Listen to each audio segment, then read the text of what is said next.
ভাই ভাই এই ভাই আমাদেরকে উঠে নিয়ে যাচ্ছে কেন ভাই?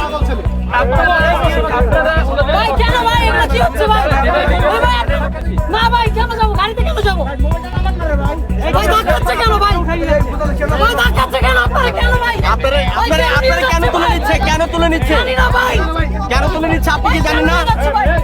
ভাই প্লিজ ভাই না ভাই ওনাকে কেন তুলছেন? ওনাকে কেন তুলছেন? সেটা আমরা বলতে মানে আপনারা কেন তুলছেন সেটা একটু বলবেন। মানে ওনাদের বিরুদ্ধে কি অভিযোগ বা কেনই বা ওনাদের তুলছেন সেটা একটু বলবেন আপনারা। জিজ্ঞাসাবাদ করার জন্য আমাদের জিজ্ঞাসাবাদ করতে দেন, আমরা কথা বলে সময় মতো সবকিছু জানতে পারবেন। আমাদের কাছে ওরকম এখনো ডিটেল কোনো ইনফরমেশন নেই। আমাদের রাইট আছে একজনের সাথে যেটা কথা বলা, সেই কথাটুকু বলতে দেন। কথাটুকু বলতে তার মানে আপনারা বলছেন কোনো ধরনের অভিযোগ এখনো তাদের বিরুদ্ধে নাই। আমরা জিজ্ঞাসাবাদের পরেই বলতে পারবো। অফিসিয়াল কোনো স্টেটমেন্ট এখনো দেওয়ার সম্ভব নেই। যদি ওদেরকে নির্দোষ পাওয়া যায় ওদেরকে ছেড়ে দেওয়া হবে।